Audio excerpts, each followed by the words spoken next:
नमस्कार दोस्तों, मैं हूं बिंटू कुमार और आज राजस्थान माध्यमिक शिक्षा बोर्ड इसका रिजल्ट आ चुका है। नारायणपुर तहसील में बेटियों ने बाजी मारी है।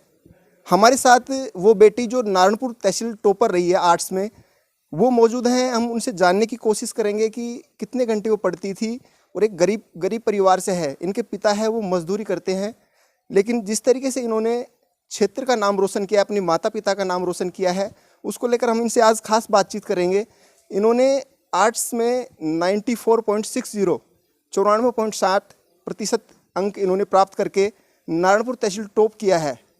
तो हम इनसे बात करेंगे। जो इनकी स्कूल है वो है संस्कार पब्लिक स्कूल, जो कि गढ़ी में है फिलहाल।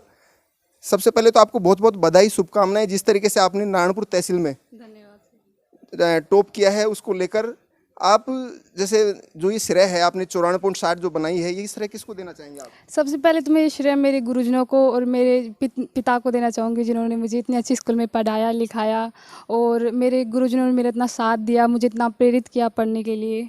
इसलिए मैं गुरुजनों को देना। आप जो पढ़ती थी तो कितने घंटे पढ़ती थी और किस तरीके से आप याद रख पाती थी इनको, जैसे क्वेश्चन? मैं लगभग 3 या 4 घंटे पढ़ती थी और मतलब नियमित पढ़ती थी। वैसे दिन नहीं छोड़ती थी, जैसे नियमित पढ़ना ही सबसे बड़ी बात होती है। और तो मैं नियमित पढ़ती थी और जो पढ़ती थी उसको मतलब बार बार रिवाइज करती थी, दिमाग में रिवाइज करती थी, जिससे वो अच्छी तरीके से मेरी याद हो जाता था।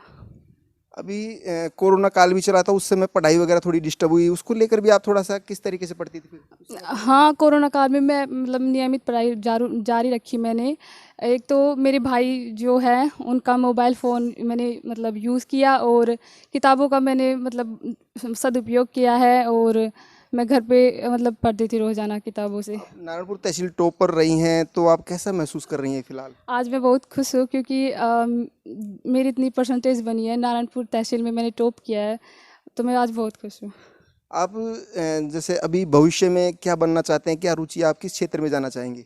मैं टीचर बनना चाहती हूँ, और मैं इसके लिए पूरी कोशिश करूँगी कि मैं बनूँ। आपके दिमाग में कभी ऐसे भी आया कि आपके पिता हैं वो मजदूरी करते हैं या फिर और अच्छी स्कूल में पढ़ना चाहती थी, कभी इस तरीके की भावना आपके मन में आया? ऐसी भावना कभी नहीं आई। मेरे पिताजी ने मुझे हमेशा मतलब जो चीज़ मैंने मांगी वो चीज़ हमेशा ला कर दी। मेरे पिताजी बहुत अच्छे हैं।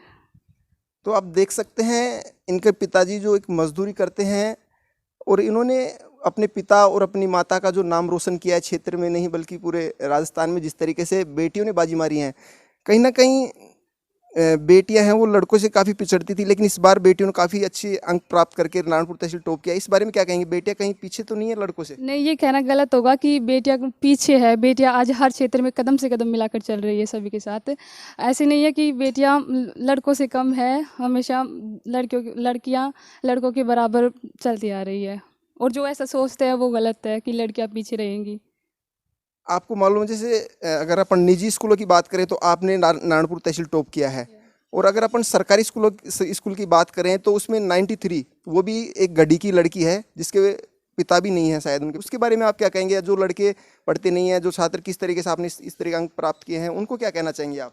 मैं कहना चाहूँगी कि जिस तरह उस लड़की ने, जिसके ऊपर पिता का साया भी नहीं है, उसने इतनी मेहनत की, और जो अपना समय बर्बाद करते हैं उन्हें ऐसा नहीं करना चाहिए, और अपनी पढ़ाई की सुचारू रूप से करनी चाहिए, और अपने भविष्य को ध्यान में रखकर तैयारी करनी चाहिए। आप जैसे कितने भाई और कितनी बहन हैं आप? जैसे हम 5 भाई बहन हैं। 1 भाई है बड़ा बड़ा, और 4 सिस्टर्स हैं हम। जो 4 सिस्टर हैं उसमें आप कौन से नंबर के हैं? जैसे लास्ट की चौथे नंबर की। अ, ऐसे जैसे अभी कभी आपको लगा है कि जैसे आपने एग्जाम दे दिए और आप इस तरीके से इतने अंक ले पाएंगी? पहले जब कभी एग्जाम देने के बाद लगा था ऐसे? नहीं, कभी नहीं लगा। मेरे को पता था कि मेरे पेपर अच्छा हुआ है, खुद को महसूस होता है कि पेपर कैसा हुआ है। तो अनुमान से आपको जैसे कितना लग रहा था कि भाई इतने बन जाएगा, अनुमान जैसे अपन लगाते हैं मेरे तो? को पक्का विश्वास था कि 90 से ऊपर पक्का बनेगी। तो ये बेटी है संजू प्रजापति, जिन्होंने 94.60 नारायणपुर तहसील टॉप किया है। संस्कार पब्लिक स्कूल जो कि गढ़ी में है, उस स्कूल की छात्रा हैं।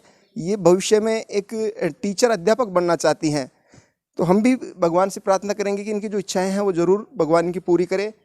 और भी इनके भाई हैं हमारे साथ, इनसे भी हम बात करने की कोशिश करते हैं। आप देख सकते हैं जिस तरीके से ये जो गरीब परिवार है, पिता है वो मजदूर है, एक मजदूर की बेटी इस तरीके से क्षेत्र में जो नाम रोशन किया है उन्होंने। हमारे साथ क्या नाम है सर आपका? मेरा नाम अविसार प्रजापत है। सर आज आपकी जो सिस्टर है वो नारायणपुर तहसील टॉप रही है, इस बारे में आपको जैसे कैसा लग रहा है, कैसा महसूस हो रहा है? सर ये सुनकर हमें बहुत अच्छा लग रहा है। हमें मालूम था कि ये अच्छी परसेंटेज बनाएगी, लेकिन इतना नहीं पता था कि टॉप करेगी।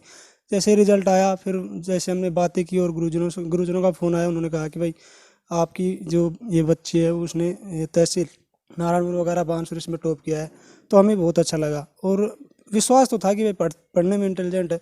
और दूसरी बात ये घर पे पढ़ती है, कंटिन्यू पढ़ती है, लेकिन बेसिकली क्या है, बीमार ज़्यादा रहती है थोड़ा, तो उसकी वजह से हमें इतना वो नहीं था कि भाई इतना हो पाएगा, लेकिन वास्तव में ऐसा हुआ है तो हमें इस पे गर्व है वास्तव में। आज जिस तरीके से एक भाई अपनी बहन पर गर्व कर रहा है, हर भारतीय अपनी बहन पर गर्व करे, इसी तरीके से वो बेटियां भी पढ़े। जिस तरीके से संजू प्रजापति ने नारायणपुर तहसील आर्ट्स कला में टॉप किया है। कैमरामैन हीरालाल के साथ मैं बिंटू कुमार, देखते रहिए बिंटू की नज़र।